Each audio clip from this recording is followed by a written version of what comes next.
shepherd, una-una, nature ni Lord Jesus Christ ang pagiging good. Nature ni Abba Father ang good. Yun ang talagang pinaka-nature niya, hindi pwedeng alisin sa kanya. Kung meron hindi maganda nangyayari sa mundong ito, hindi po siyang author nun. Amen. Nangyayari po yun sa circumstances sa buhay na because we are living in a fallen world. Sabi nga ni James, ang problema sa mundong ito, iba-ibang kulay, iba-ibang sizes, iba-ibang sitwasyon. Pero ang sabi po ng Panginoong Jesus, sa mga problema ngayon, sa sitwasyon na yan, the thief comes to steal, kill, and destroy. But sabi ni Lord, I came, the last Adam, to give you light, and a light that is full of light and overflowing. Protected ka ng Lord ngayon.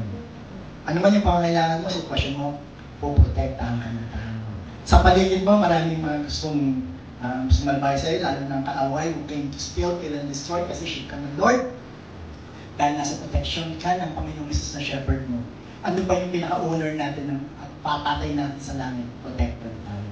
Any dare believe. Yung say natin natin. Anong keyword ng Gospel of John?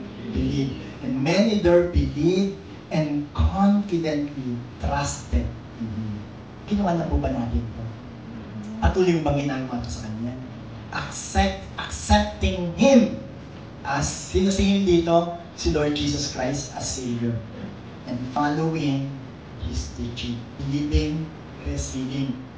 Listen, believe, and receive the Word of God.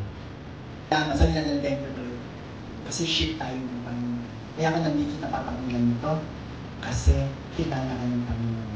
Alam ng Panginoon ang lahat sa iyo. Kaya yung shepherd mo, ito ang gagawin sa iyo. Basahin mo natin lahat. God, Psalm 28 verse 8 and 9. God is all strength for His people, ample refuge for His chosen leader.